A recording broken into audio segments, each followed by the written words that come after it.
Queridos irmãos, graça e paz a todos. Vamos começar o nosso culto dessa noite.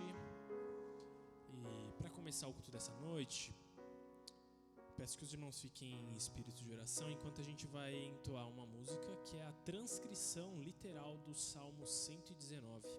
Então os irmãos podem continuar assentados mesmo enquanto a gente canta.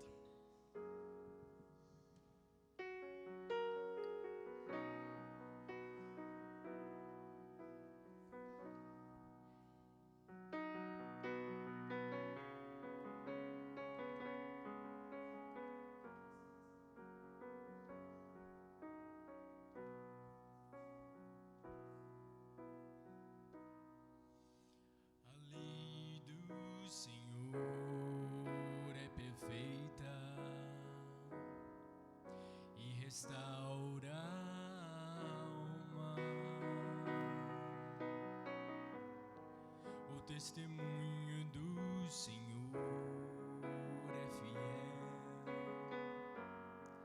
e dá sabedoria aos simples.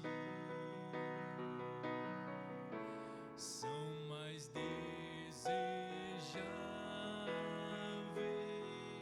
do que o ouro depurado. São mais doces que o mel e o destilar dos favos. Os preceitos do Senhor são retos e alegram o coração. O mandamento do Senhor é puro e ilumina os olhos. São mais desejáveis do que o ouro depurado. São mais doces que o mel e o destilar dos favos. O temor do Senhor é límpido e permanece para sempre. Os juízos do Senhor são verdadeiros e todos igualmente justos. São mais desejáveis do que o ouro depurado. São mais doces que o mel e o destilar dos favos. São mais desejáveis do que o ouro depurado. São mais doces que o mel e o destilar dos favos.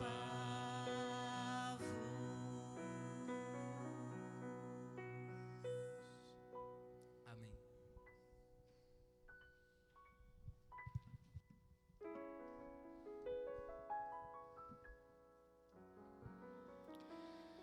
Graça e paz, meus irmãos. Amém. Deus seja louvado.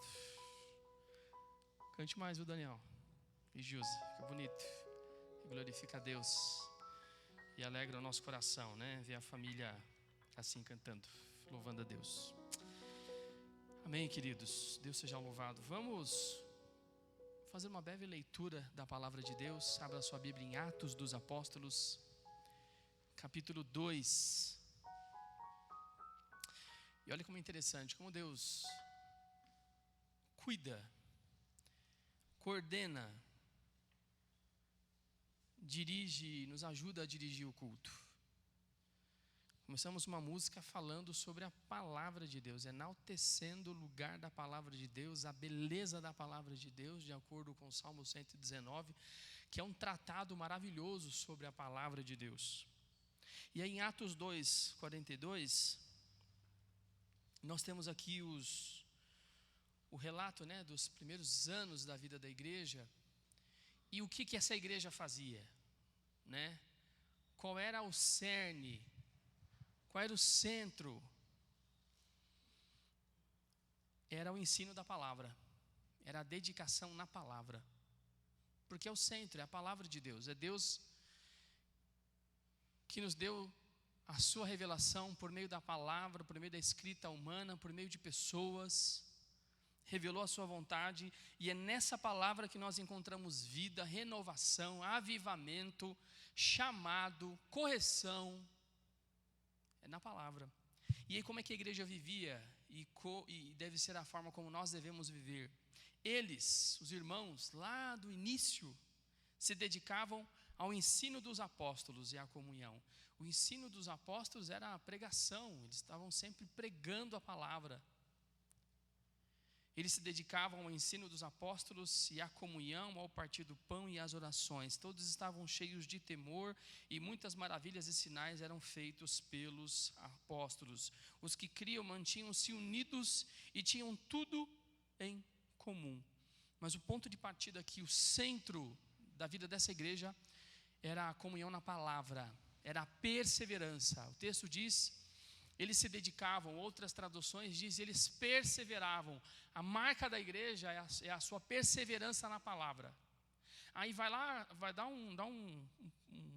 passa algumas páginas, aí vai lá em Romanos, capítulo 15.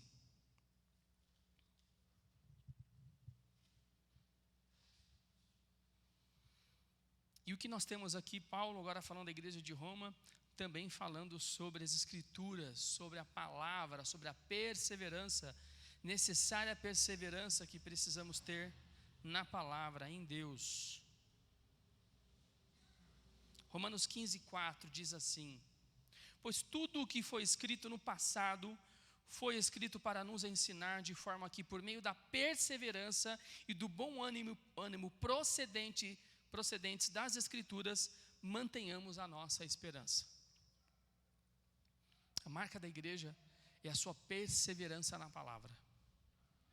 É ter esse olhar, como foi cantado, ministrado aqui, esse olhar para a palavra como algo doce, como algo agradável, como algo que faz bem, e de fato é verdade, não é só uma poesia registrada no passado, é palavra.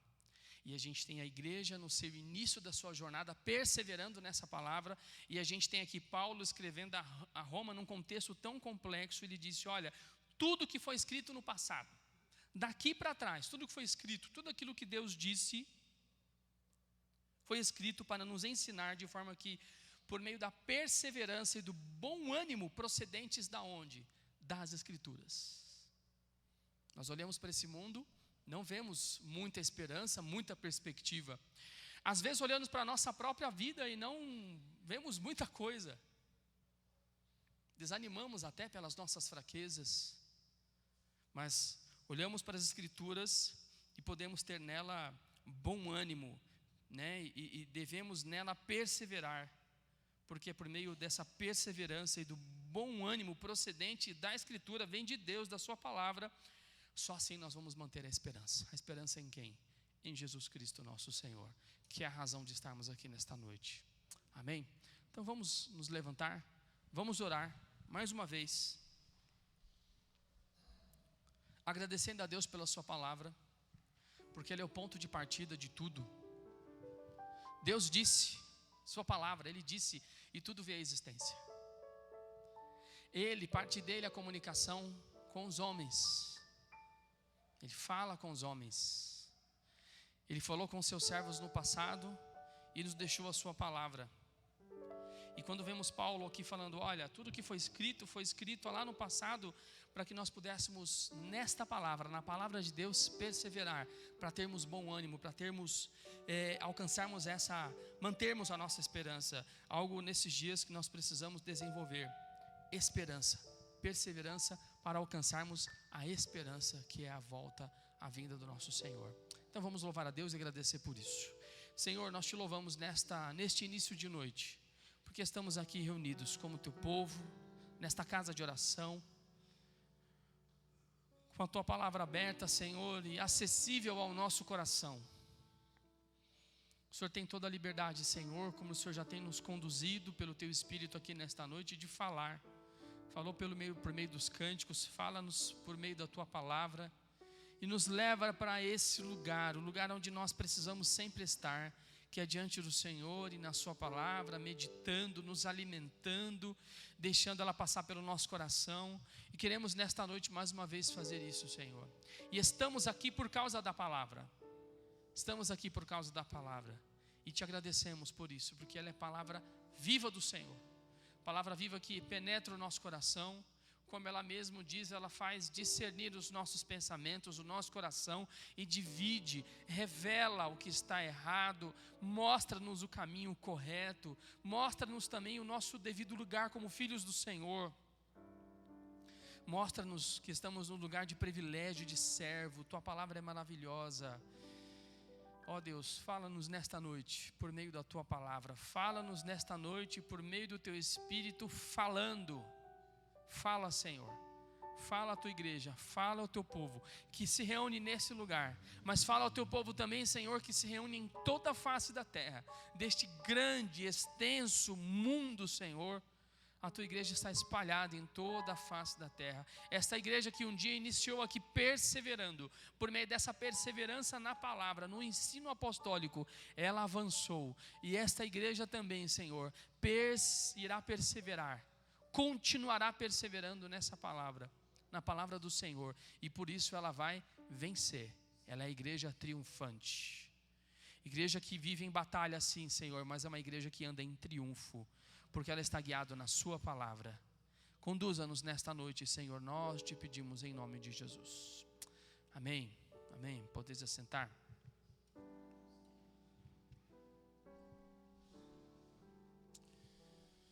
Graças a Deus. Irmãos, apenas alguns reforços aqui de recados importantes na vida da nossa igreja. Dia 30, último sábado, teremos a assembleia ordinária, a última assembleia administrativa, o último culto administrativo. É importante os irmãos estarem presentes, porque trataremos das questões administrativas, mas também trataremos da recepção de novos irmãos, né? Estaremos aqui prestando conta, prestando relatório, e é importante que os irmãos estejam presentes. Então, dia 30, 5 horas da tarde, como de costume, estaremos aqui. E no dia 8 de dezembro, nós já temos aí a nossa assembleia extraordinária para eleição, sucessão pastoral. E os irmãos orem por isso, continuem orando por isso. Continue se dedicando e colocando a vida da igreja, esse tempo diante de Deus, pedindo a Deus por si mesmo, para que você se prepare para esse novo tempo, para essa mudança na sua vida, na vida da igreja a qual você faz parte. Então ore por isso, se prepare por isso, incentive os irmãos a estarem aqui também. Diga uns aos outros o quanto é importante nós estarmos aqui nesse dia, porque estamos falando da vida da igreja, e você é a igreja. Você é parte disso. E como batistas, nós temos esse privilégio, um privilégio. Os batistas têm esse privilégio de participar desses momentos de decisão. Então faça parte desse momento. Se prepare. Lembra que estamos falando, né? Pregamos já 2 domingos sobre Josué.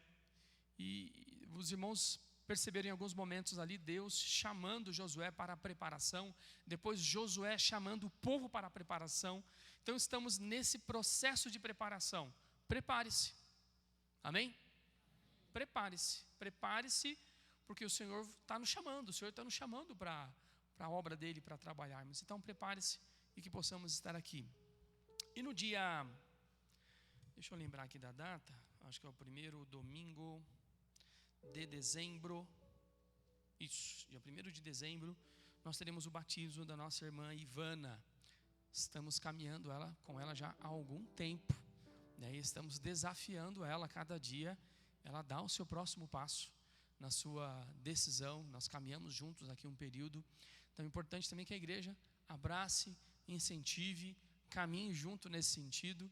Nós estaremos aqui batizando, né? É o desejo dela, desejo do irmão Abraão, e estaremos aqui no dia 1º celebrando, né? E seguindo em obediência aquilo que Deus tem colocado diante de nós, diante da igreja e diante dela também.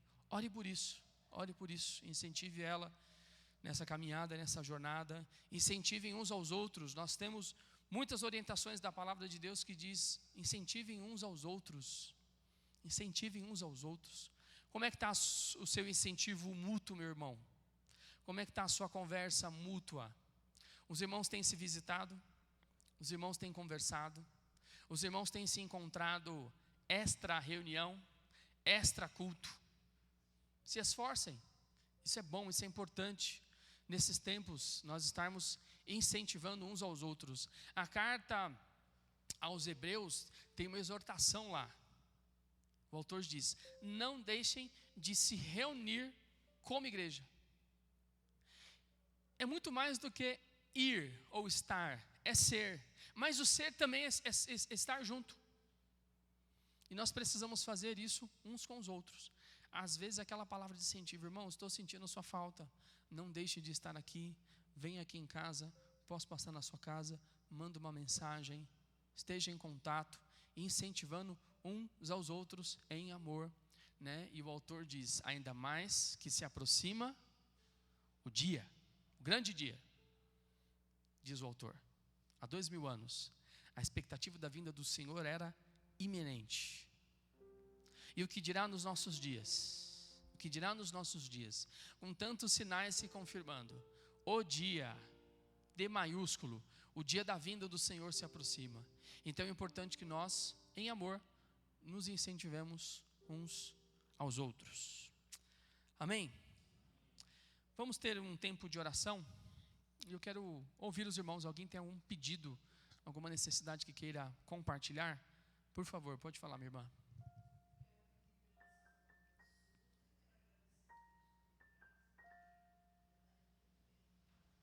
Amém. Glória a Deus. Oramos pela Suzy.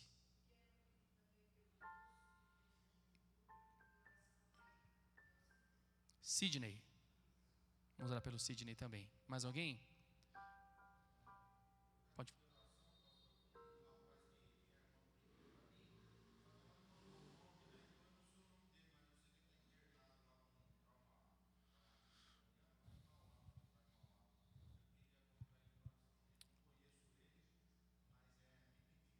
Amém. Pela saúde desse rapaz. Irmão Joaquim? Pela saúde do Valtinho. Por fortalecimento para o irmão Joaquim. Irmão Luiz.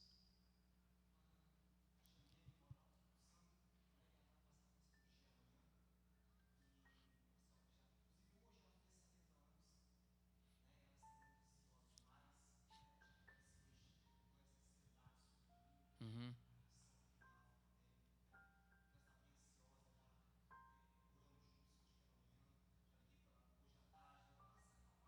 Uhum.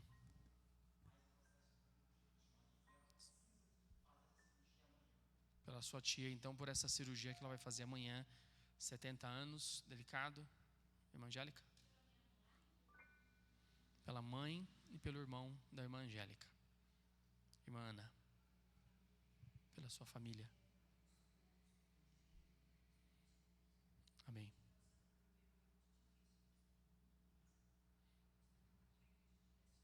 Amém.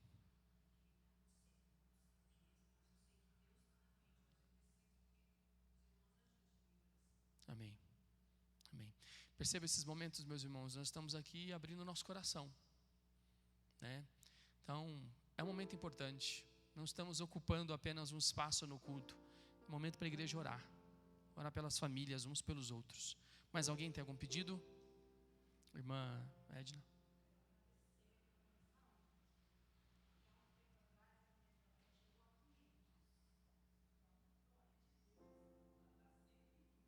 Amém. Graças a Deus. Irmão Zé, levantou? Depois a irmã, perdão, irmão. Pode falar, irmã. Pode falar. Amém.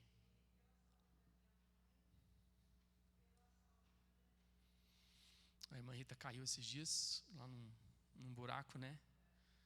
E está aqui, graças a Deus, ainda aqui com dores, mas está aqui, né? Pede oração, agradece por ela e pela mãe e pelo netinho. Irmão Zé?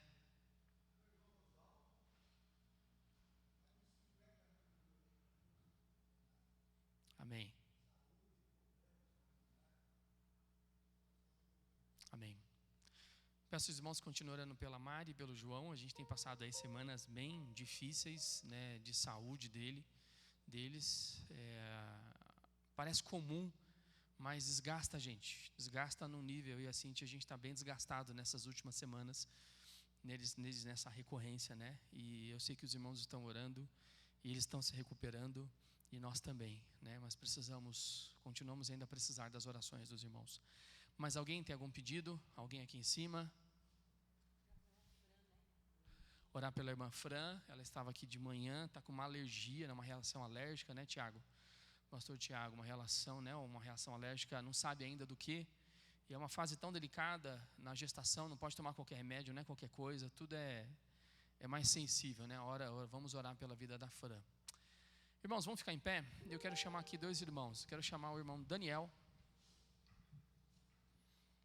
E quero chamar aqui à frente a irmã Ieda. A irmã Ieda chegou e eu já estou dando serviço para a irmã Ieda, né, irmã Ieda? O Daniel vai orar colocando todos esses pedidos, essas necessidades, essa palavra de gratidão e de súplica a Deus, né? Paulo aos Filipenses diz: orando, suplicando e agradecendo, né? Colocando todos os seus pedidos diante do Senhor, e aí a resposta e a palavra não é que ela será atendida, e não quer dizer que ela não será atendida, mas a palavra ali do apóstolo Paulo, a igreja e a paz de Deus. E o que mais nós precisamos nesses dias, em meio a todas essas tribulações, é a paz de Deus, porque ela nos dá segurança, nos dá tranquilidade de avançar, mesmo que a gente esteja com dor, com tudo isso que nós falamos, e vamos apresentar diante de Deus, para que Ele derrame paz, mas Ele também pode derramar cura sobre tudo que foi colocado aqui. E a irmã Ieda vai orar pela igreja, por todo esse processo que nós estamos vivendo, que o Senhor continue despertando, dando visão, dando confirmação e avivando a igreja de Jesus, né? Vamos continuar pedindo. Então Dani vai orar por isso, pela saúde, e a gratidão também, a irmã Ieda, pela igreja. Oremos. Pai querido e grandioso Deus, louvamos o Teu nome, Jesus, pois o Senhor nos trouxe até aqui nessa casa de oração para louvarmos e engrandecermos o Teu nome, Jesus. Pai querido e grandioso, quantas bênçãos nós podemos contar de tudo que o Senhor tem feito por nós. Mas aqui, Deus Santo, apresentamos os Teus filhos. Cada um fez o seu pedido, segundo a sua necessidade, segundo o que está passando, agradeceu segundo aquilo que o Senhor proveu. Ó Pai querido, tenha misericórdia de nós, Pai Santo. Ó Deus, tantas lutas, tantas dores, tantas dificuldades, enfermidades das quais a gente tem passado, mas que os nossos corações nunca se desviem da Tua presença, Deus. Ó Pai, que nós possamos ter a convicção de que mesmo em meio à luta, mesmo em meio à tempestade, mesmo em meio às tribulações, a gente pode estar no meio do fogo, o Senhor está lá conosco. Pai querido, o Senhor é quem nos provê todas as coisas. Se o Senhor veste os campos, alimenta os pássaros, quem dirá nós, Teus filhos? Pai querido e grandioso Deus, que as nossas mentes, os nossos corações estejam voltados para a Tua cruz, e que em meio a todas essas situações que cada irmão meu disse aqui nesse momento, Que, meu irmão, você possa se lembrar do Deus que te trouxe até aqui. Foi Ele que te sustentou, foi Ele quem te mostrou a salvação. E foi Ele, e será Ele, e sempre será Ele, que vai te ajudar a sair dessa dificuldade. Que, meus irmãos, nós possamos louvar com toda a nossa voz, com todo o nosso ser, e agradecer a esse Deus, que é tremendo, e que foi Deus no passado, será Deus aqui e agora, e será o Deus eternamente. E louvamos e engrandecemos e cantamos Maranata, pois Ele virá. Ele virá para resgatar eu e você, o povo de Deus. Então, Pai Santo, coloca a tua mão, abençoa os meus irmãos, aqueles que não puderam estar aqui, mas eu sei que cada um na sua casa tem o seu pedido, tem a sua necessidade, tem a sua luta que está passando, seja com ele. Se for uma enfermidade, Jesus, toca. Se é uma porta de emprego, abençoa, Jesus. Se é algum conflito na família, ó Pai, intervenha, Santo Espírito. Vá lá. Ó Pai, nós oramos, Jesus, e te agradecemos em nome do Teu Filho Jesus. Amém.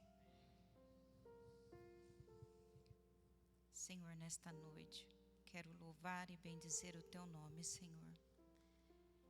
Porque pela Tua graça e pela Tua misericórdia, Senhor, nós temos o privilégio de sermos chamados de Sua igreja, Senhor. Cada um de nós, Senhor. Cada um de nós somos o pedacinho, Senhor, da Tua igreja. Por isso nós Te louvamos, Senhor. E nós, como igreja, Senhor, aqui do Jardim Teles de Menezes, que o Senhor chamou para estar nesse bairro, Senhor, já há muito tempo. Nasceu o Senhor primeiro no seu coração, e eu tenho a certeza, Senhor, eu tenho convicção disso.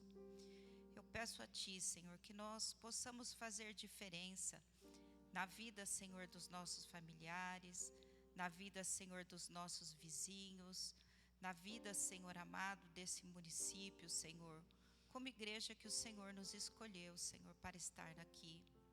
Senhor, nós oramos porque sabemos que todas as coisas contribuem para o nosso bem, Senhor. E todas essas mudanças que o Senhor tem planejado, o Senhor tem preparado, Senhor, para este lugar, está, Senhor, diante de Ti, está nas Tuas mãos, Senhor. E tudo que o Senhor faz é bom. E nós oramos, Senhor, para que o Senhor abençoe esse processo, para que o Senhor confirme no nosso coração, Senhor, a Tua vontade, o Teu querer. Nós sabemos a nossa vontade, nós sabemos o que nós queremos, Senhor, mas a nossa vontade tem que estar alinhada com a Tua vontade, Senhor, porque ela sim, Senhor, não traz engano, Senhor amado, e o nosso coração muitas vezes traz, Senhor. Por isso nós pedimos a Ti, Senhor, nos conduza, confirma nos nossos corações se esse sentimento que nós temos, Senhor, se a nossa escolha, Senhor, vem do Teu Espírito, confirma o nosso coração nesse tempo, Senhor, cada dia, Senhor. Que nós não deixemos de orar e que nós não venhamos abrir a guarda, Senhor, porque o Senhor é fiel. Eu peço a Ti, Senhor, que o Senhor nos ajude, Senhor, a fazer a Tua vontade. Que o Senhor nos ajude a ganhar almas para Ti, aonde quer que nós estejamos. Que o Senhor nos ajude, Senhor, a ter o desejo de participar da Tua obra, não só como ouvinte, mas também, Senhor, como aqueles que trabalham, Senhor. Porque, Senhor, somos maduros, somos idosos, somos jovens neste lugar, mas nós temos, Senhor, um chamado para dar frutos, e frutos que permaneçam, Senhor. Por isso nos ajude, Deus. Sozinho nós não podemos, sozinho nós não temos domínio próprio, nós não temos discernimento, nós não temos força, Senhor. Mas se o Senhor agir na nossa vida, no nosso querer, Senhor, nós sabemos que podemos, Senhor, alcançar muitas coisas. Abençoa, Senhor, o pastor Douglas, o pastor Tiago, as suas famílias, Senhor.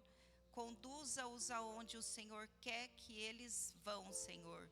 E que eles continuem, Senhor, a dar frutos, que eles continuem, Senhor, a pregar a Tua palavra, que eles continuem, Senhor, a pastorear todos aqueles que o Senhor colocar nos seus caminhos, ó Deus. Senhor, que eles cada dia possam, Senhor, ficar em paz e ter a tua bênção. E eu te louvo, Senhor, por tudo quanto o Senhor tem direcionado a vida deles para fazer por este lugar e também por aquilo que eles fizeram, Senhor. Porque o Senhor os escolheu para estar aqui, Senhor. Tão grande é a sua bondade e o seu amor para com esta igreja, Senhor, para com as nossas vidas. Por isso eu te louvo e te bendigo, Pai, em nome de Jesus.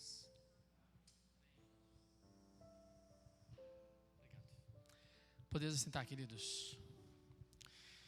Este é o dia que o Senhor fez. Alegremos-nos, regozijemo-nos.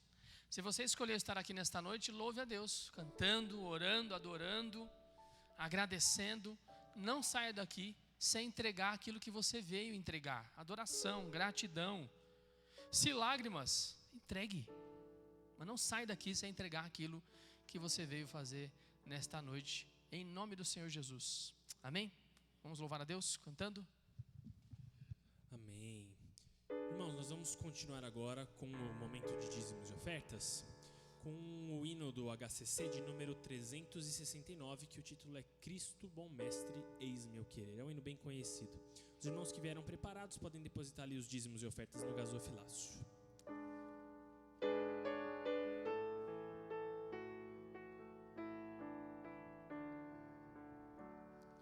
Cristo bom mestre, eis-me eu querer, tua vontade sempre fazer. Faze-me forte pra resistir às duras provas que possam vir. Cristo bom mestre, eis-me eu querer, mais santidade na vida ter. Faze-me puro, Cristo Senhor, mais dependente do teu favor. Cristo bom mestre, eis-me eu querer, minhas fraquezas todas vencer. Faze-me pronto para lutar, para a vitória sempre alcançar. Senhor, meu Deus, muito obrigado, Pai, por este momento, Senhor, por esses dízimos e ofertas que foram ali depositados. Nós te pedimos, ó Deus, que o Senhor capacite as mãos das pessoas que vão mexer com esse dinheiro, Pai, que ele possa ser bem empregado na tua obra e que tudo que provenha dele, Pai, possa te render honra, possa te render glória, Pai, que seja feita a tua vontade através desses recursos, Senhor. Essa é a oração que nós fazemos nesse momento, no nome santo de Jesus. Amém. Queridos, convido vocês a ficarem de pé para a gente continuar louvando o nosso Deus através das músicas. Com essa música que diz que ruja o leão. Nós sabemos que Jesus é o leão da tribo de Judá, isso é uma metáfora, ele não é de fato um leão, mas nós sabemos que ele voltará e que a voz dele, quando ele voltar, e esse fato de quando ele voltar vai estremecer a terra inteira, as pessoas vão se dobrar, os joelhos vão se dobrar, as línguas vão confessar que ele é Senhor. Então nós vamos cantar isso através dessa música.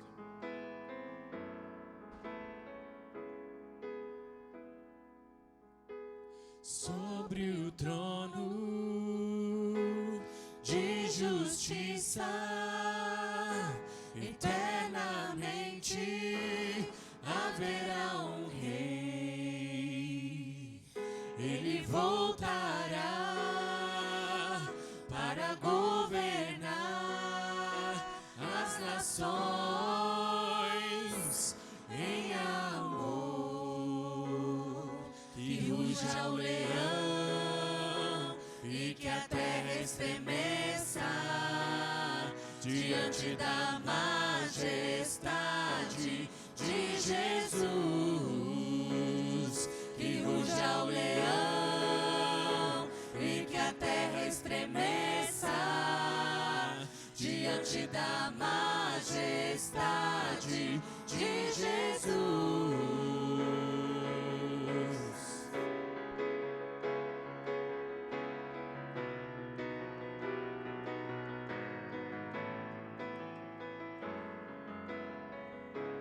Sobre o trono.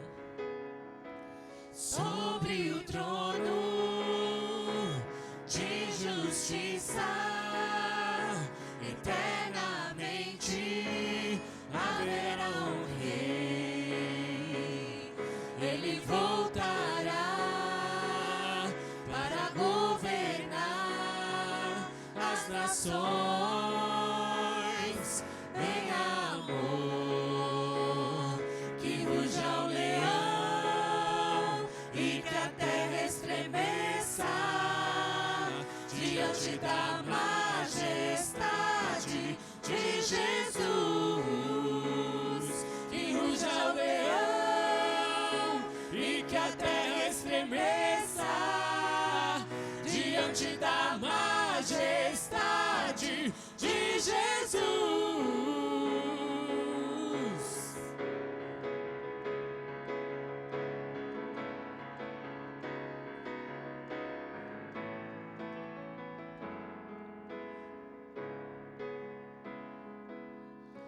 O descendente de Davi, o homem mais notável, ele ama a justiça e odeia a iniquidade.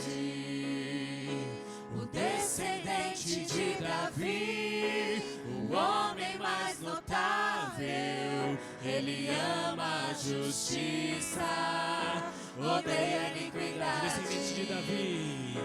O descendente de Davi, o homem mais notável, ele ama a justiça, odeia a iniquidade. Mais uma vez.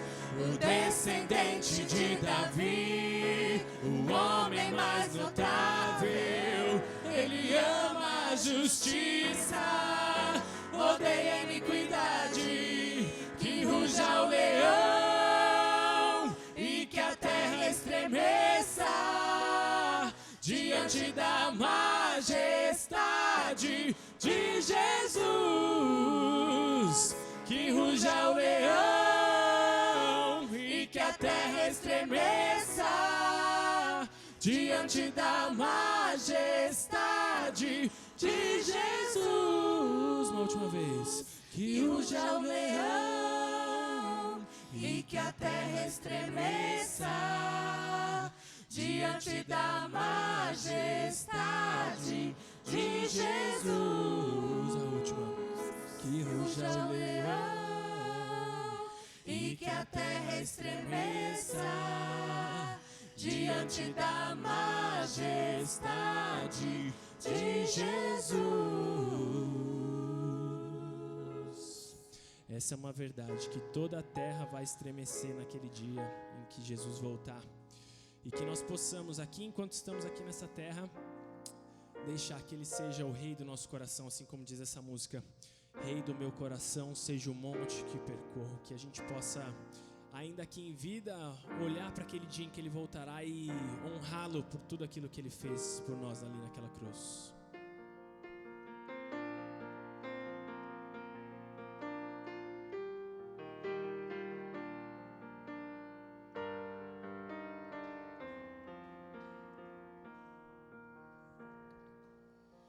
Rei do meu coração, seja o monte que percorro, a fonte que eu bebo, és minha canção.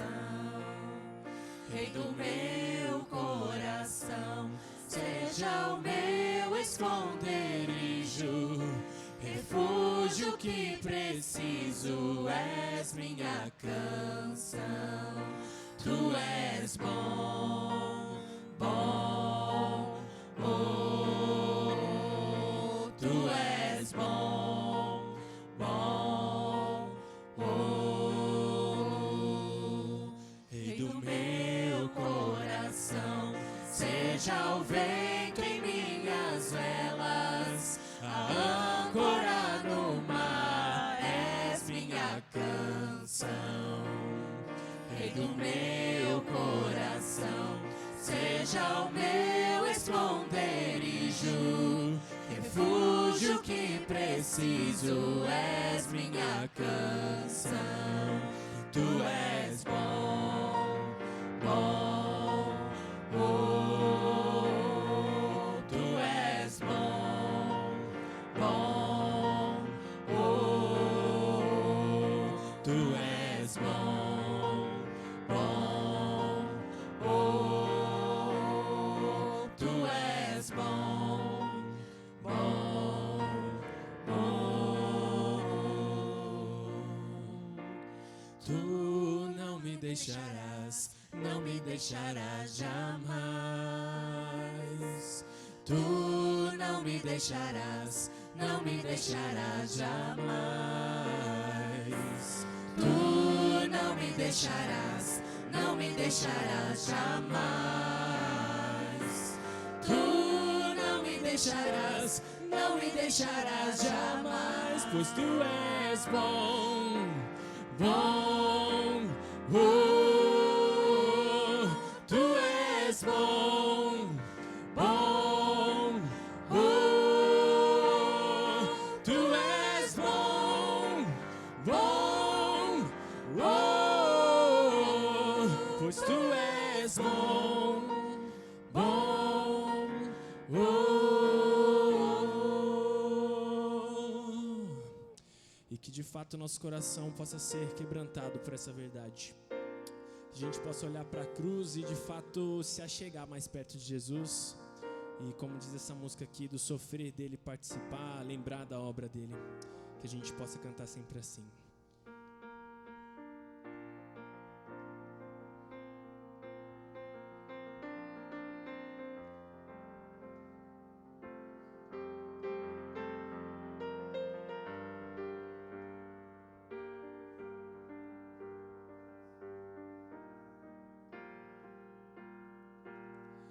Eu olho para a cruz e para a cruz eu vou do seu sofrer participar, da sua obra vou cantar. Meu Salvador na cruz mostrou o amor do Pai, o justo Deus. Ele nos chamou. Pela cruz me chamou, gentilmente me atraiu e eu sem palavras me aproximo, quebrantado por seu amor.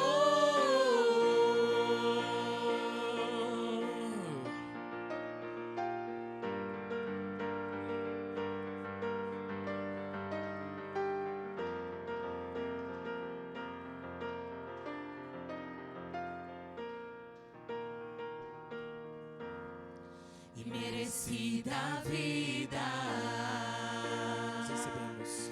de graça recebi, por sua cruz, Ele nos livrou da morte. da morte me livrou,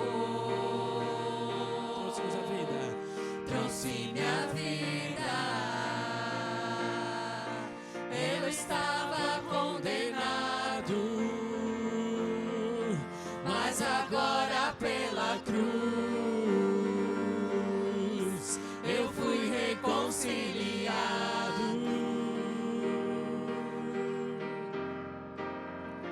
Pela cruz me chamou, gentilmente me atraiu e eu sem palavras me aproximo, quebrantado por seu amor. pela cruz me chamou, gentilmente me atraiu e eu, sem palavras, me aproximo, quebrantado por seu amor. Impressionante é o seu amor.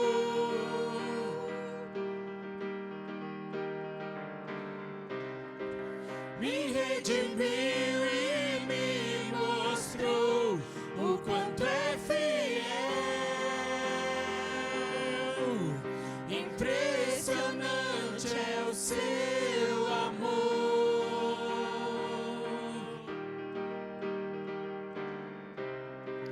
Me redimiu e me mostrou o quanto é fiel.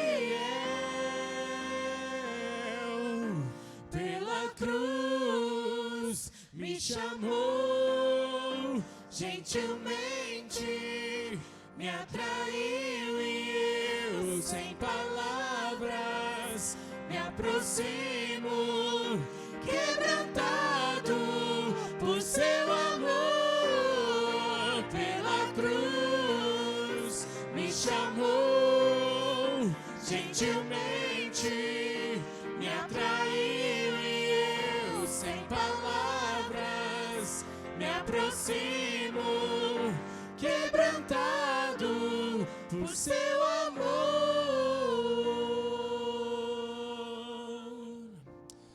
Amém, Jesus. Nós te pedimos, Pai, que o Senhor sempre nos lembre, Pai, daquele sacrifício, Pai. Não deixe-nos desviar os nossos olhos, Pai, daquilo que o Senhor fez na cruz por nós, Senhor. Que de fato, como falamos aqui hoje, Pai, que a gente possa pregar essa Tua palavra, Pai, e falar desse sacrifício para outras pessoas, Senhor. Que elas venham também a Te conhecer, ó Deus. Que elas possam entender, Pai, e serem quebrantadas também por esse amor maravilhoso que o Senhor nos mostrou, Pai.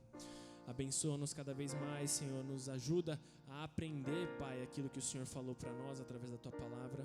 E continua-nos, Pai, abençoando nesse momento, Pai. Fala conosco, assim como o Senhor já falou com o pregador dessa noite. Essa é a oração que fazemos, agradecidos no nome santo de Jesus. Amém.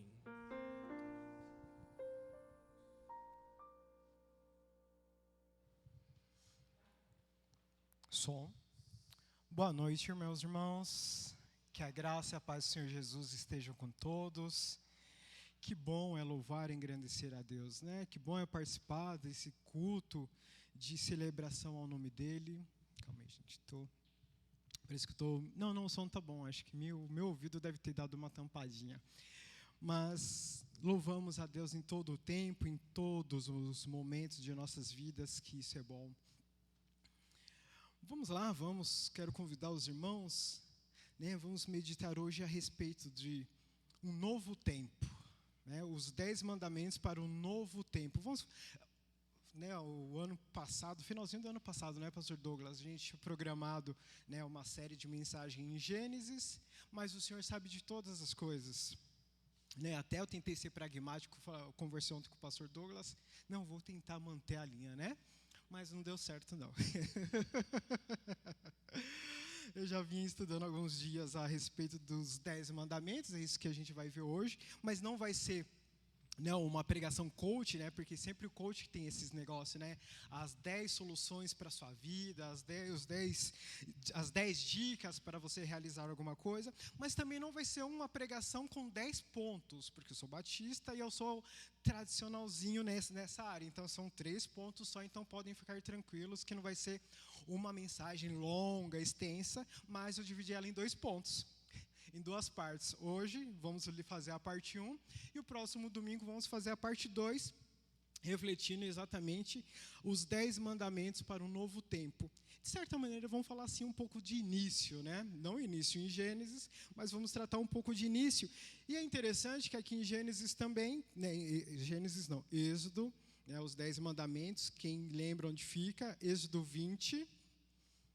Quem não conhece os 10 mandamentos, né? Quero ver vocês recitarem os 10 mandamentos aí de cor, hein? Pois bem, mas é interessante que os 10 mandamentos, ele vai tratar de início também. Ele vai tratar de uma nova etapa, de uma nova fase ali no povo, né, a respeito do povo hebreu, da relação de Deus com o seu povo. E primeiro, antes da gente continuar aqui, né, vamos só retratar um pouquinho desse contexto, do cenário, né, mas como eles chegaram nessa etapa, em que momento aconteceu, o que houve para os hebreus chegarem ao momento que daqui a pouco a gente vai ler. E tudo, sim, começou lá em Gênesis. Gênesis 12, em Abraão, né, quando Deus chama Abraão, e ali ele tira Abraão do seu povo, e ele faz uma promessa, faz uma aliança com Abraão, onde a partir de Abraão, ele ia ter um povo exclusivo para ele, e através dele, né, da sua descendência, todas as nações seriam abençoadas. E assim, então, começou essa saga do povo hebreu, através de Abraão, depois Isaac, aí passou para Jacó, que depois se tornou Israel. A Israel teve 12 filhos, e aí um dos seus filhos, José, né, foi vendido pelos irmãos, foi para o Egito. Aí lá no Egito ele virou governador do Egito, veio a fome, e através da fome os seus irmãos foram para o Egito, e eles foram recolhidos através de José lá no Egito. Estou tentando aí resumir um pouquinho a história, para os irmãos se situarem e lembrarem, né, o porquê a gente vai chegar nesse episódio. E aí ali no Egito, eles passaram um tempo, a vida deles no Egito. Interessante que Deus, quando ele fez aquela promessa para Abraão, ele também comentou uma coisa. Ele falou, meu povo vai ficar cativo durante 400 anos. E exatamente foram os 400 anos que eles ficaram cativos, né, foram escravos no Egito. E aí depois desses 400 anos, né, o povo sofrendo ali, surge Moisés. Aí Deus chama Moisés para libertar o povo. Aí vem aquele momento lá das 10 pragas e tudo mais. E Faraó não aguentou mais, né, o peso da mão de Deus. Tira esse pessoal daí, não quero mais ninguém aqui. Todo mundo foi embora, mandou o povo embora. A travessia do Mar Vermelho, a caminhada no deserto. E aí, para os irmãos se situarem, estamos já no capítulo 19 de Gênesis, de Êxodo praticamente, onde agora eles lá nessa caminhada no início do deserto, eles chegam ao Monte Sinai. Então agora no capítulo 20, do 1 ao 11, a nossa primeira parte, quero ler aqui com os irmãos, Êxodo 20, do 1 ao 11. Os 10 mandamentos. E Deus falou todas essas palavras. Eu sou o Senhor, o teu Deus, que te tirou do Egito, da terra da escravidão. Não terás outros deuses além de mim. Não farás para ti nenhum ídolo, nenhuma imagem de qualquer coisa no céu, na terra ou nas águas debaixo da terra. Não te prostrarás diante deles, nem lhes prestará culto, porque eu, o Senhor, o teu Deus, sou Deus zeloso, que castiga os filhos pelos pecados de seus pais até a 3ª e 4ª geração daqueles que me desprezam. Mas trato com bondade até 1000 gerações aos que me amam e obedecem aos meus mandamentos. Não tomarás não tomarás em vão o nome do Senhor, o teu Deus, pois o Senhor não deixará impune quem tomar o seu nome em vão. Lembra-te do dia do sábado, para santificá-lo. Trabalharás 6 dias, e neles fará todos os teus trabalhos. Mas o 7º dia é o sábado dedicado ao Senhor, o teu Deus. Nesse dia não farás trabalho algum, nem tu, nem teus filhos ou filhas, nem teus servos ou servas, nem teus animais, nem os estrangeiros que morarem em tuas cidades. Pois em 6 dias o Senhor fez os céus e a terra, o mar e tudo que neles existe. Mas o 7º dia descansou. Portanto, o Senhor abençoou o 7º dia e santificou-o. Até aqui, meus irmãos. E agora, estão aqui eles diante de Deus no Monte Sinai. Moisés, até então, ele estava fazendo uma intermediação entre o povo e Deus. Então, Deus falava com Moisés, junto ali com Arão, e eles passavam as mensagens de Deus para o povo. Agora, chegou um momento muito esperado, muito aguardado, porque quando Deus, né, falou com Moisés para libertar o povo, Deus tinha um propósito nisso tudo. E qual era esse propósito? E que foi o argumento que ele usava com o Faraó. Ele chegava e o Faraó falou: Deus está pedindo para que liberte o povo para que ele vá me adorar. Para que ele vá ao meu encontro, vão me encontrar. E é que esse encontro aconteceu. Deus libertou o povo para um encontro com Deus.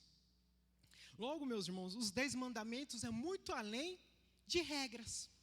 É muito além de normas e leis, como já existia ali naquela região. Tanto é que os 10 mandamentos são os primeiros códigos legais que a gente conhece na história da humanidade. Né? Tinham as outras leis lá também, naquela região, lá entre os babilônios, né, mais ou menos, assim, os caldeus. E os 10 mandamentos estão entre essas normas, né, iniciais. Mas ela não se trata simplesmente, os 10 mandamentos não se tratam simplesmente de um regramento. Mas é muito além de um regramento. É uma preparação de um relacionamento de Deus com o seu povo. Deus está estruturando um procedimento para ele se relacionar com o seu povo. Lembrando que eles ficaram aí 400 anos sem entender, sem pensar quem era Deus. Então, todo o conceito de Deus se perdeu ali no meio do Egito. Por quê? O Egito ele tinha outra característica religiosa, que era baseada no politeísmo.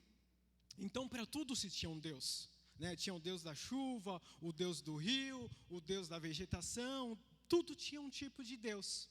Logo, eles perderam a noção de quem era o Deus dos seus antepassados, o Deus de Abraão, de Isaac e Jacó. Logo, então, a gente compreende, Deus apresenta nesse encontro, nessa preparação, Deus quer restaurar, ressignificar novamente aquela aliança que ele já havia feito com Abraão. Quer trazer novamente seu povo para um lugar de onde ele não devia ter saído. Dessa vivência, dessa comunhão com Deus.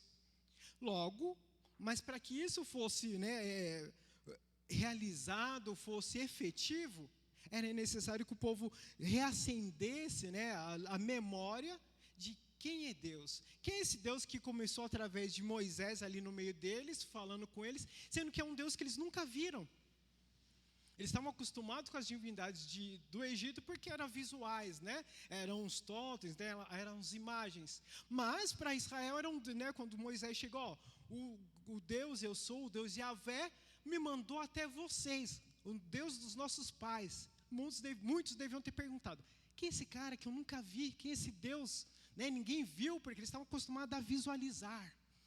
E assim, então, esse é o propósito inicial dos 10 mandamentos, de preparar o povo para um relacionamento com Deus. Então, Deus o encontra, vai até o povo, prepara o encontro com o povo no Monte Sinai. E aqui nos versículos 1, 2 e 3, 1 e o 2, vamos ver agora, então, Deus no encontro, estabelecendo um contato presencial, uma apresentação, uma formalização desse encontro. Onde ele primeiro fala, eu sou. Novamente, ele já tinha apresentado esse título, esse nome a Moisés, quando Moisés se questionou, e aí, se me perguntarem quem você é, ele simplesmente disse, eu sou. E é interessante que aqui vai mostrar a pessoalidade de Deus. Esse início de tratativa mostra essa pessoalidade. Diferente dos deuses do Egito, Deus está se mostrando pessoal. Está se mostrando alguém que busca esse contato, busca essa relação. Ele se apresenta também como uma pessoa. Não que ele deixe de ser uma divindade aqui, mas ele está se mostrando apto a estabelecer uma relação com esse povo. Ele está se preparando esse povo para se relacionar com ele. Então ele se mostra como uma pessoa, um ser ativo, um ser que tem uma identidade, que está pronto para se relacionar com os seus. E logo então ele continua, eu sou o Senhor. Então, ao mesmo tempo que ele apresenta esse vínculo de aproximação, de proximidade, de relação, ele também se mostra que ele é maior. Ele se mostra superior, uma vez que ele se diz Senhor. Naquela região também, nessa época, essa questão de senhorio também era muito forte, era muito marcado e presente, e o próprio povo entendia essa relação porque eles eram servos do Egito. E essa relação servia como funcionavam essas relações de senhor e servo, né? O senhor concedia proteção, abrigo, alimento e demais benefícios. Em contrapartida, ele exigia submissão, exigia fidelidade, exigia comprometimento. Ele esperava o trabalho. E assim, então, Deus está mostrando a esse povo que mesmo que ele buscasse esse relacionamento, ele não era igual a eles, mas ele é maior, é superior a esses homens, a esse povo. Logo, então, ele também é o seu Deus, o Deus que os libertou do Egito. Não era um qualquer Deus que escravizava, um Deus que lançava punições, um Deus que lançava um grande jugo, mas o Deus que os libertou da escravidão, o Deus que os libertou do fardo do Egito, do peso servir do Egito. Então, diante desses aspectos, nós vemos então essa busca de relacionamento com Deus, estabelecendo um novo contato com o seu povo. Ele se manifesta então pensando aí numa aliança, estabelecendo agora uma nova aliança com aquele povo, que agora eles deixaram de ser servos, deixaram de ser escravos do Egito, para agora se tornarem servos de Deus, se tornarem agora serviçais do Deus Altíssimo, do Senhor que os libertou, que os deu uma nova identidade, que vamos trabalhar um pouquinho mais de identidade um pouco para frente. Então, logo os 10 mandamentos, né, ali quando Deus anuncia esses 10 mandamentos, esse é o início de uma nova era, de um novo momento para o povo de Deus, um novo tempo para o povo de Deus, onde eles estavam saindo de uma vida de escravidão e iniciando em Deus uma vida de liberdade. Uma nova vida, e uma vida que era estabelecida através de amor e adoração. Quando Deus traz esses aspectos então de relacionamento, ela é baseada em amor e adoração a Ele, sendo Ele o Deus que o povo devia dedicar essa adoração, mas ao mesmo tempo amá-lo porque Ele é um Deus pessoal, um Deus próximo que desejava se relacionar com o seu povo, o povo escolhido por Ele. E assim, então, existe apenas um caminho que nos auxilia a ter esse relacionamento com Deus. Um único caminho que nos leva a estabelecer esse relacionamento de amor e adoração a Deus, que é Jesus Cristo. Jesus Cristo diz, eu sou, olha só, ele usa o mesmo termo que Deus. Eu sou o caminho, a verdade e a vida, e ninguém vem ao Pai, senão por mim. Somente Jesus, ele é o facilitador desse nosso encontro com Deus. É Ele que prepara o campo, Ele que prepara o momento para que nós encontremos com Deus. Na sua morte, a cortina que separava esse caminho de adoração ali do santíssimo lugar, Ele rompeu, fazendo Ele agora o único intermediário. Naquela época o povo tinha um intermediário Moisés, tinha como intermediário a lei. Agora temos Jesus Cristo. Jesus Cristo é o nosso intermediário, o nosso facilitador para que possamos ter o encontro pessoal com Deus. Somente em Jesus Cristo podemos amá-lo como Ele deve ser amado. Somente em Jesus Cristo vamos ter possibilidade de nos relacionar com Deus e adorá-lo conforme Ele deve ser adorado.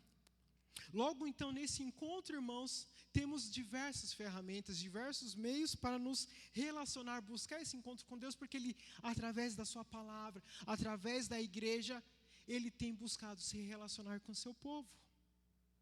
Ele tem nos chamado a cada dia para nos encontrar de novo com Ele. Isso nós podemos fazer através da leitura da Bíblia. Podemos fazer isso através da oração, desse tempo devocional com Deus. Por isso que é importante termos um tempo, vamos trabalhar um pouquinho mais isso também, de devoção a Deus. Um tempo onde nos encontramos com Ele. Hoje não mais no Monte Sinai, não precisamos subir no monte, mas o Espírito Santo que habita em nós já facilita, já nos permite esse caminho, essa comunicação direta com Deus, porque é o Espírito Santo que conduz as nossas orações a Deus.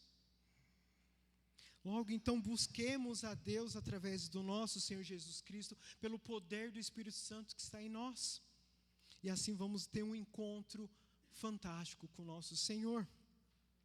Porém, para estabelecer, para cravar esse encontro, para que esse encontro seja, né, permanente, seja concreto, precisamos sim de algumas regrinhas, né? Deus estabeleceu alguns aspectos para que essa relação funcionasse legal.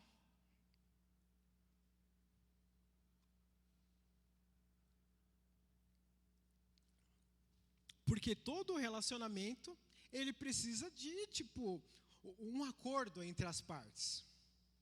Né? Não dá para ser um relacionamento onde só eu faço tudo o que eu quero e problema é o seu. Né? Então, no nosso casamento é assim. Então, cada um cede um pouquinho. Então, a gente sempre tem acordos. E então, nessa etapa que vamos tratar, agora Deus vai fazer ali uns acordos com o seu povo. E aí Deus, então, através de Moisés, deu lá as tábuas da lei, né? Para quem vê a internet, o primeiro tablet do mundo, da humanidade, né? Aquelas pedronas, né? Não foi tão, era maior que isso, com certeza, com a quantidade ali, com as leis. E assim, então, Deus começa, logo dos versos 3 e 7, vamos ver logo os 3 primeiros mandamentos, que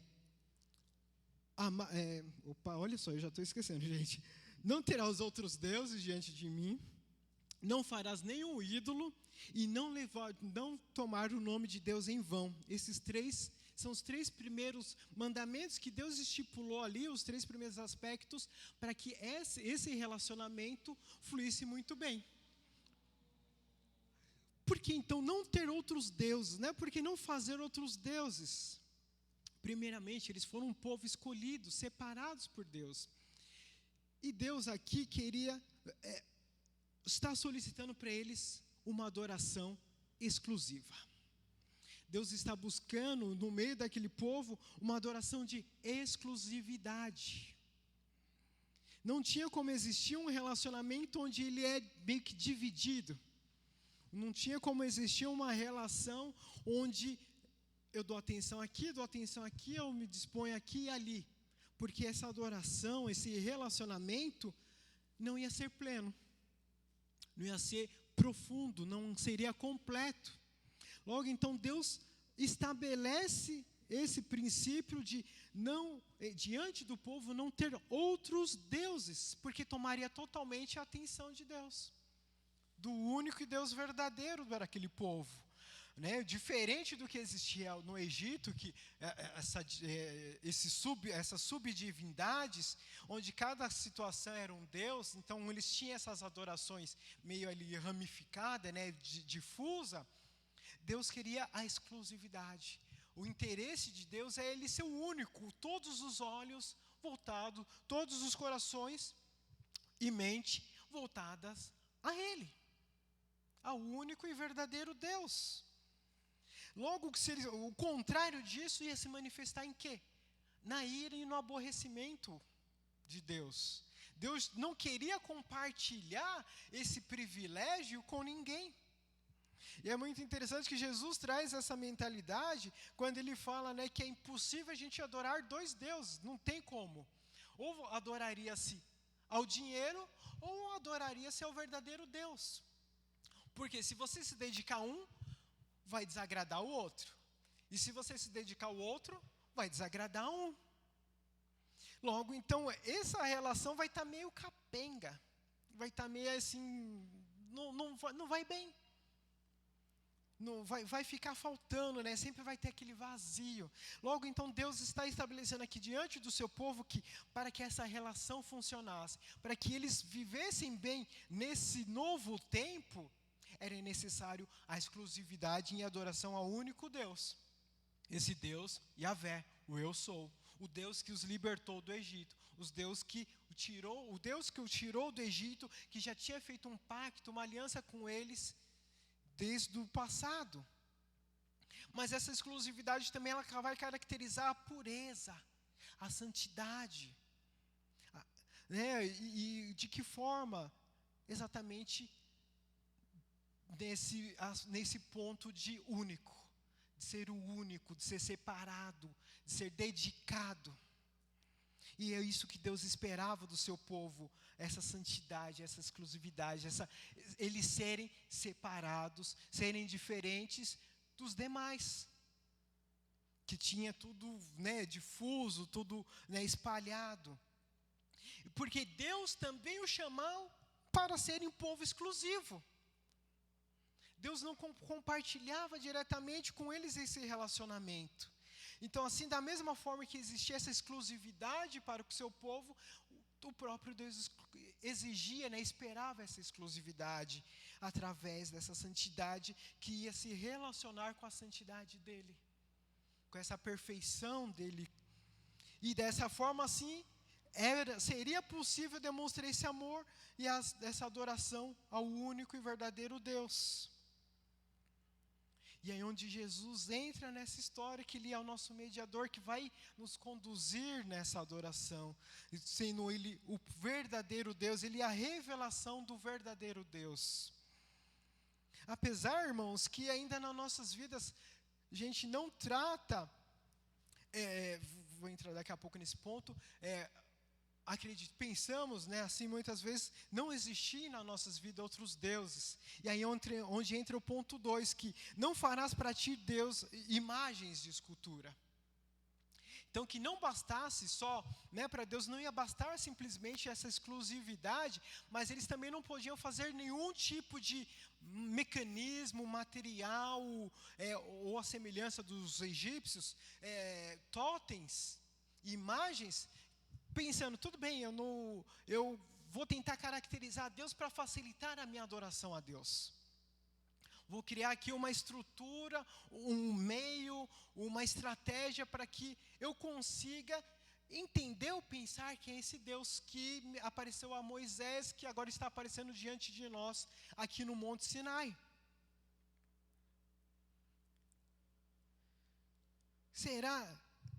Era importante para Deus que isso não fosse expresso, porque nenhuma criatura na terra pode se assemelhar ao verdadeiro Deus. Apesar de que toda a criação tem o toque de Deus, tem a marca de Deus, ali como uma arte, né, quando a gente vê um quadro de um pintor famoso, vamos pensar na Mona Lisa, todo mundo vê a Mona Lisa, lembra logo de quem? Leonardo da Vinci. A criação é a mesma coisa. A gente olha para todo o universo, olha para os cosmos, olha para a natureza, a gente percebe que foi alguém muito maior, o soberano que criou todas essas coisas. E pela misericórdia de Deus e pela sua palavra, sabemos que foi esse Deus, o Criador de todas as coisas. Então, logo, uma vez que eles trouxessem essa adoração para esse nível de representação com figuras terrenas, eles estariam diminuindo a Deus. Eles estariam rebaixando a Deus à semelhança aos deuses do Egito. Logo, essa adoração não seria uma adoração adequada.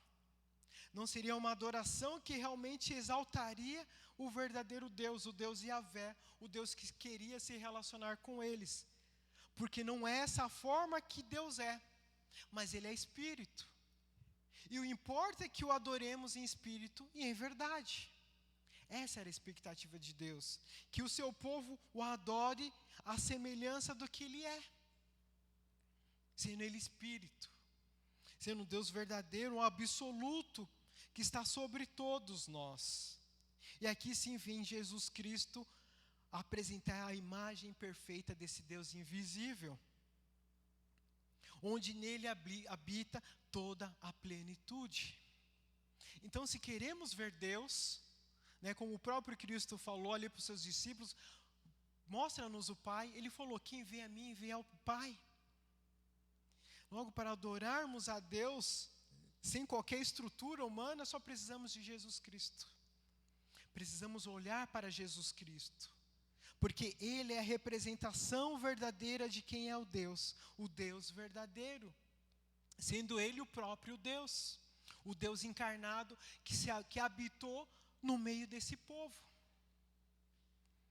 Ele se fez presente para que o povo conhecesse a Deus, e através dele, Deus é glorificado. Logo, a nossa adoração deve se remeter à adoração a Jesus Cristo, olhando para Jesus Cristo de acordo com as suas virtudes, né, com todo o conhecimento que temos dele através da sua palavra. E através, né, agora do Espírito Santo, somos o templo de adoração a Deus. Ele habita em nós para que possamos habitar Ele em qualquer lugar.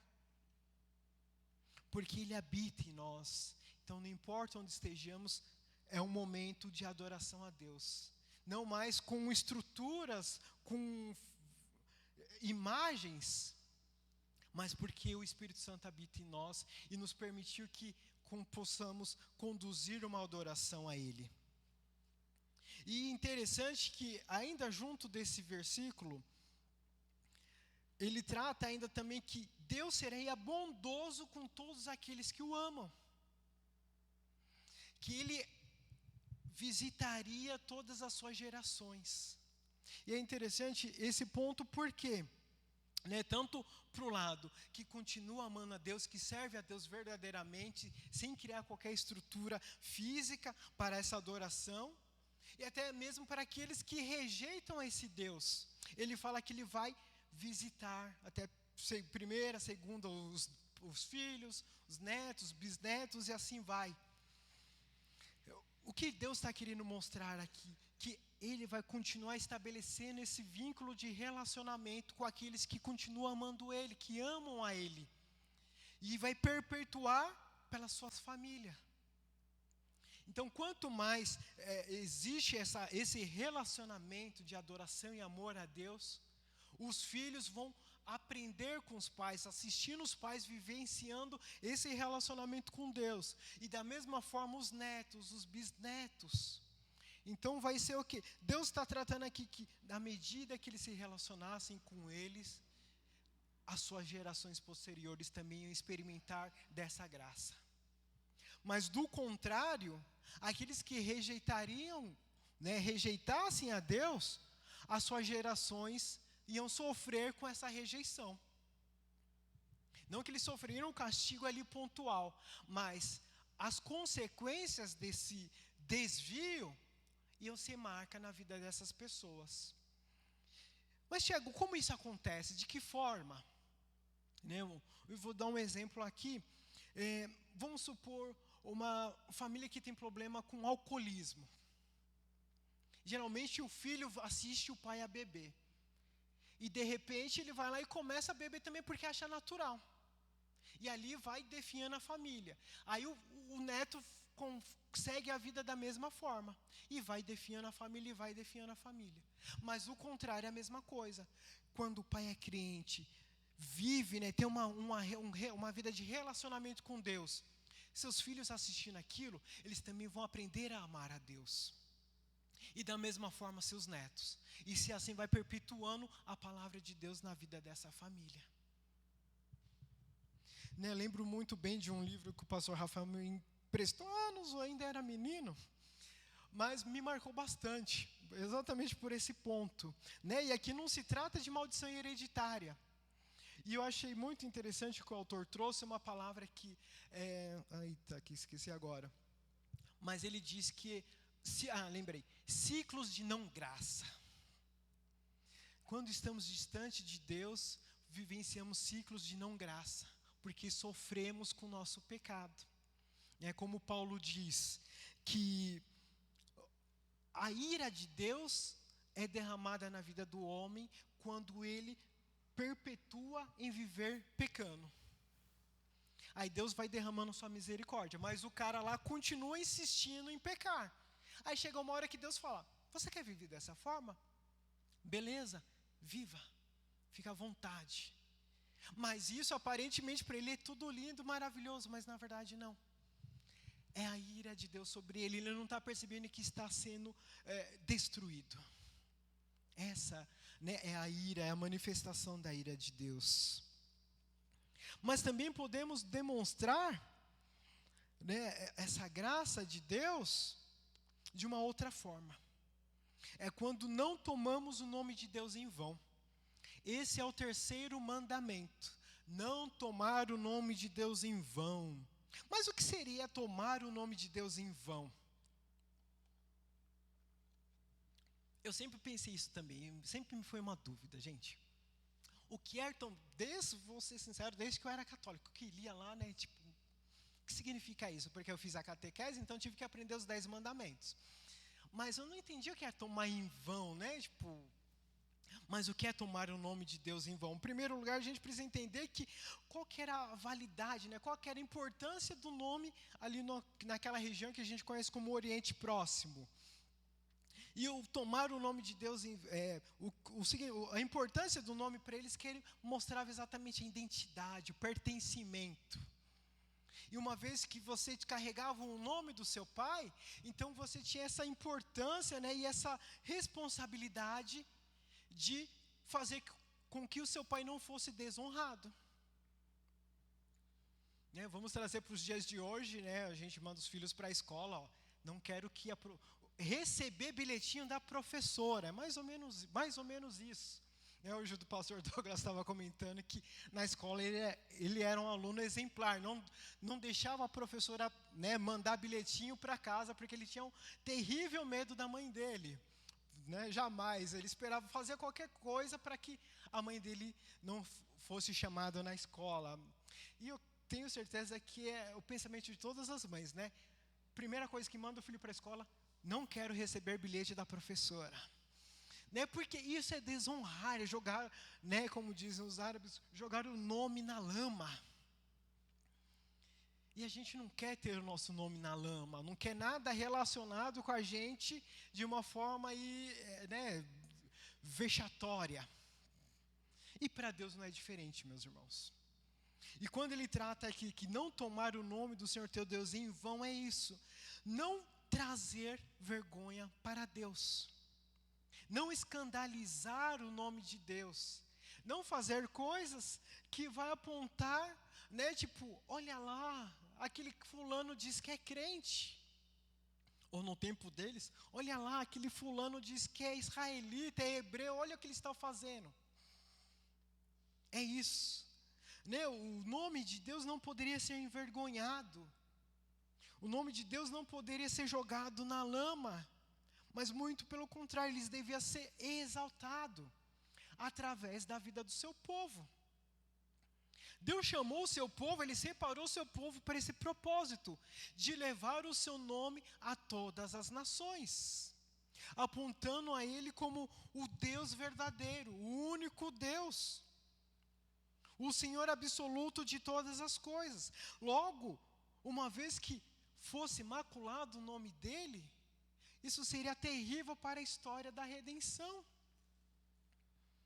E assim então, uma vez esse povo escolhido, ele devia representar o quê? Ele devia espelhar o quê? Ele devia brilhar o quê? A glória de Yahvé. Ele devia mostrar, né, através do seu testemunho, através da vida deles, da relação ali deles, apresentar a Deus, serem representantes de Deus, a ponto de que os povos ao redor olhassem para Israel e vissem Deus, vissem a manifestação de Deus na vida deles.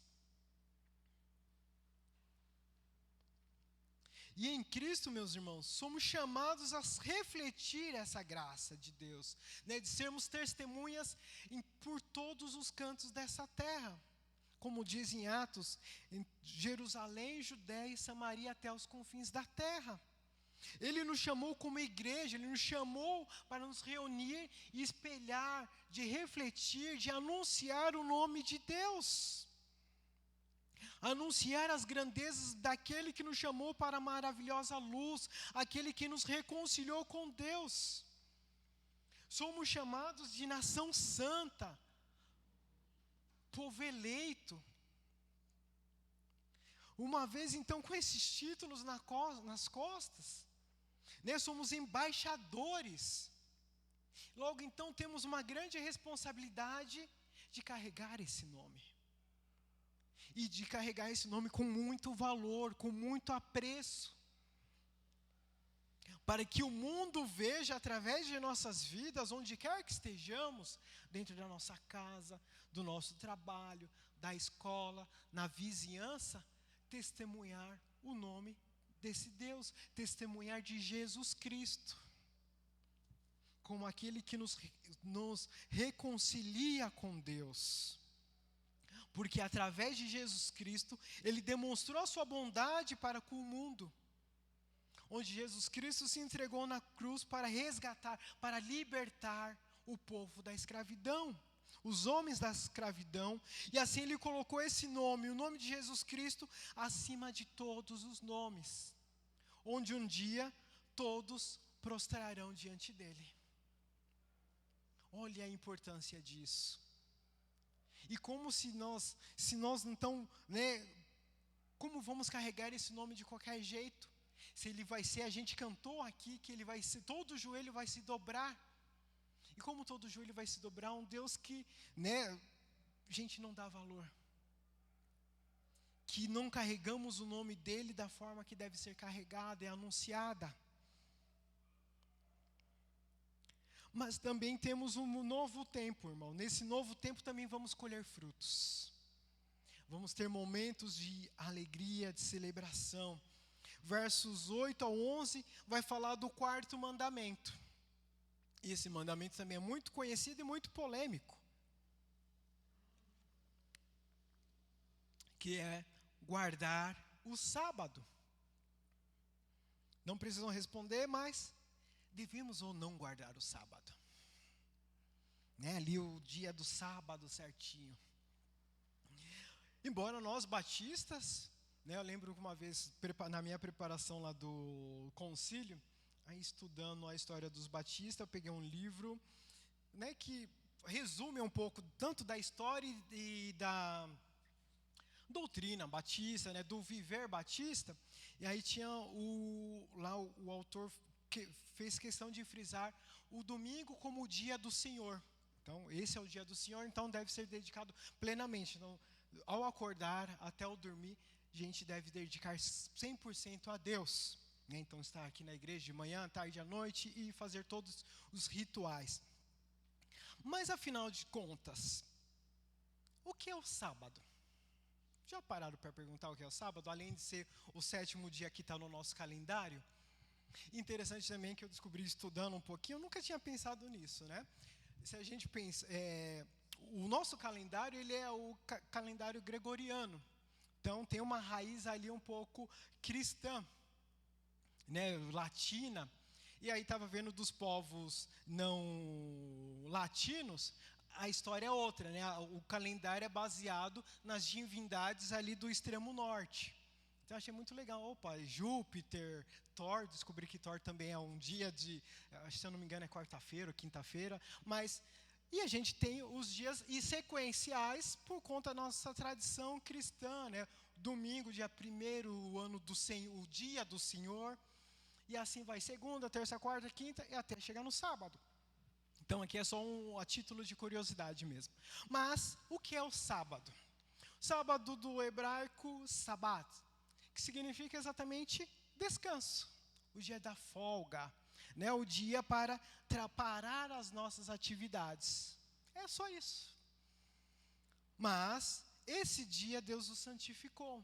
Deus separou lá desde o início de tudo, né, voltamos em Gênesis, desde o início de tudo, Deus, depois que fez a sua obra criacional, criou todas as coisas, Ele separou um dia para o descanso, onde Ele parou toda a sua obra.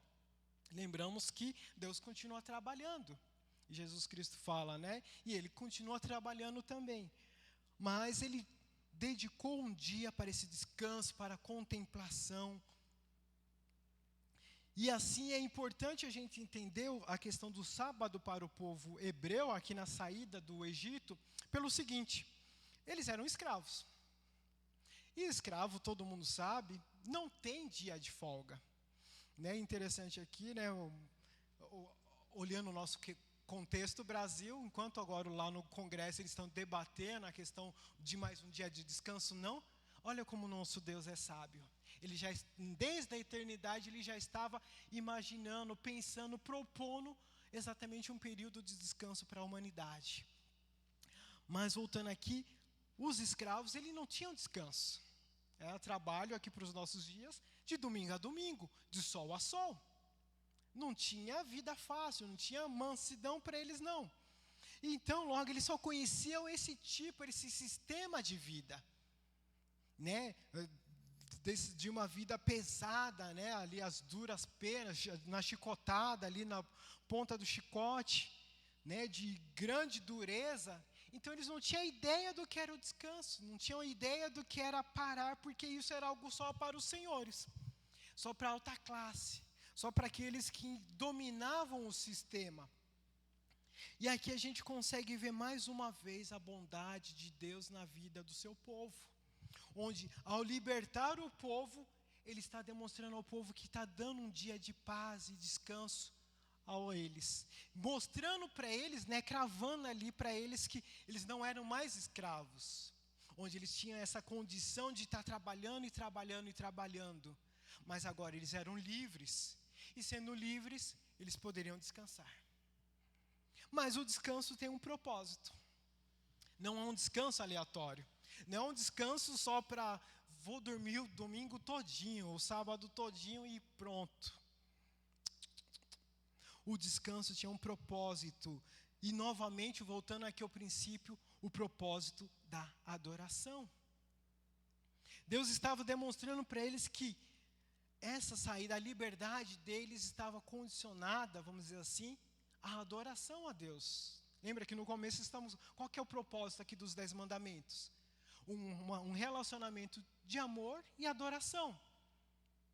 Deus está demonstrando esse amor ao povo, e precisava dessa adoração, precisava ter essa troca.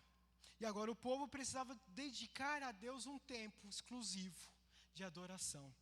Um tempo onde eles iam e se encontrar com Deus constantemente. Então aqui era uma forma de educar ao povo a esse encontro, né? Esse relacionamento pessoal com Deus. Então para isso, Deus permitia que eles trabalhassem lá os 6 dias, mas um dia vamos nos lembrar de Deus. Vamos contemplar a grandiosidade da obra de Deus, porque também é um dia de contemplação. Assim como Deus parou no último dia e disse, viu que tudo era bom, precisamos também, meus irmãos, parar momentos de nossas vidas e olhar a grandiosidade que Deus tem feito por nós. Olhar para a sua grande obra. E o povo precisava lembrar dessa libertação do Egito, né, dessa grande obra que Deus realizou na vida deles. E ao mesmo tempo também era um momento de confiança, estabelecer a confiança em Deus. Voltando para a questão do trabalho, eles trabalhavam ali todo dia, eles entendiam que o resultado do trabalho deles era consequência ali do seu salário. Mas Deus está demonstrando que uma vez que eles descansassem em Deus, Deus ia continuar provendo sustento para eles. Ou seja, também o descansar no sábado, o dia do sábado serve para confiar em Deus. É demonstração de confiança. Lembrando que não pelas mãos deles, mas pela mão de Deus, o sustento viria. Novamente lembrando aqui um aspecto, uma situação foi no meio do deserto. O maná, as cordonizes, Deus apontava que no sábado eles não deviam colher. E todos aqueles que não colhiam, né, no sábado, eram abençoados, Deus provia. Mas aqueles que não confiavam em Deus, o alimento apodrecia. Porque faltava-lhes confiança na provisão divina. O sábado também serve para nos lembrar que Deus está no controle de todas as coisas. Deus está controlando tudo e garantindo a provisão de todo o universo. Né? O relógio continua rodando certinho, mesmo que meio bagunçado por conta da ação humana, mas as estações do ano continuam de acordo com o que foi estabelecido, né? O alimento nasce nas épocas necessárias. E por quê? O Senhor continua no controle de todas as coisas. Ele é a nossa provisão, Ele é o nosso libertador. E em Cristo Jesus, Ele mostrou esse Senhor do sábado. Jesus Cristo disse àqueles homens que Ele era o Senhor do sábado, por isso que Ele estava curando naquele dia, porque nada podia impedir. Na verdade, Ele estava libertando os homens da sua escravidão, quando Ele curava no sábado. E ao mesmo tempo Ele estava libertando o povo do fardo daqueles doutores da lei. Ele estava trazendo leveza para a vida daqueles homens. Que aí onde Ele fala que meu fardo é leve, meu jugo é suave. Ele está trazendo leveza para as nossas vidas, para a vida do seu povo. E Ele mostra ainda que através da sua morte, Ele cumpriu todos esses mandamentos. Ele cumpriu também o dia do sábado, tanto é que na sua morte, Ele não foi, né, os trabalhos de sepultamento não foi feito no sábado. Foi respeitado esse momento. Ele cumpriu o sábado, guardando o sábado, indo na sinagoga, encontrando ali, dedicando-se à adoração a Deus. E agora, Ele está nos preparando um dia de descanso eterno, que vai ser consumado no final da sua obra, assim como o Pai fez no início de todas as coisas. E um ponto interessante ainda aqui, meus irmãos, que o Senhor chama a atenção deles que ninguém deveria trabalhar. Seus filhos não deviam, seus servos, seus animais. O que Ele está querendo trazer aqui? Que todos que estão debaixo da casa do seu povo deviam dedicar-se à oração a Deus, deviam ser conduzidos à oração, à adoração a Deus. Todos deviam ser conduzidos a essa confiança a Deus. Então não era só ali para o Senhor, né, para o líder da casa, mas é para todos. O líder da casa devia conduzir a todos aqueles que estavam debaixo da sua proteção à adoração a Deus. E hoje estamos nesse lugar como sacerdotes, com essa nação, né, escolhida, devemos conduzir todos aqueles que estão debaixo de nós, através de Jesus Cristo, a adoração a Deus. Devemos, né, separar, conduzir nossa família, aqueles que estão debaixo das nossas responsabilidades, a adoração a Deus, para que no dia do Senhor todos desfrutem da vida eterna, do descanso eterno, desse dia de adoração eterna ao Senhor. Portanto, irmãos, para que desfrutemos, consigamos aí, né, experimentar um novo tempo, é necessário então estar atento ao chamado de Deus, a esse encontro de adoração e amor com Ele, através de um tempo devocional, através do arrependimento. E esse vínculo, né, esse encontro, ele é marcado, esse relacionamento é marcado pela exclusividade a Deus. Devemos deixar Deus ser o principal em nossas vidas. Muitas vezes temos diversos deuses, diversas preocupações que tiram o Senhor desse lugar de exclusividade. Mas em Jesus Cristo podemos encontrar esse lugar de exclusividade, derramando aos seus pés todas as nossas ansiedades, todas as nossas preocupações, todos os nossos anseios, desejos diante do Senhor. Porque somente assim vamos estabelecer, né, vamos render a Ele uma adoração adequada e honrar o seu nome através de um testemunho fiel. E assim então, né, perseverando nesse relacionamento, um dia vamos desfrutar dessas dádivas e dessa eterna presença e adoração a esse Deus único. Oremos. Eterno, soberano Deus, Pai Todo-Poderoso, te louvamos e agradecemos por esse momento, ó Pai.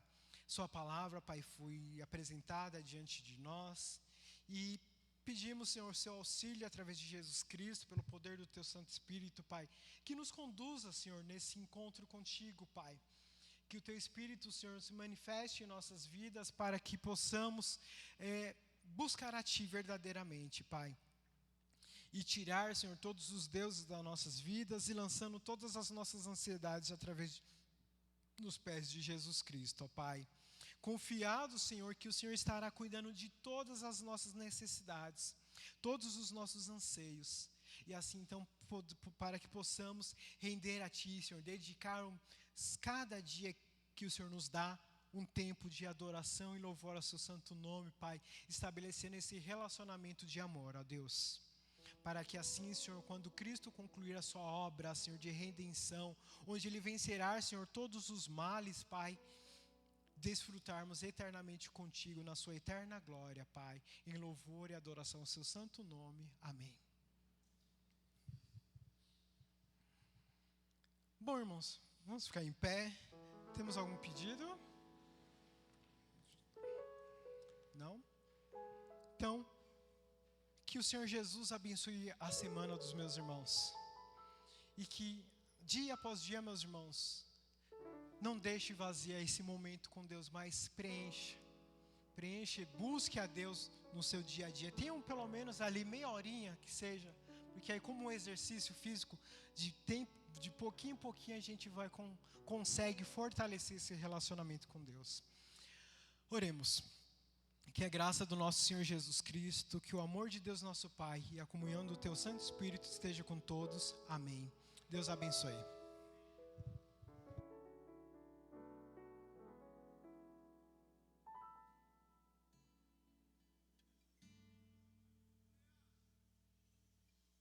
Junto ao poço estava eu, quando um homem judeu viu a sede que havia em mim. Sem me ouvir, conheceu e me ofereceu uma água que jorra sem fim.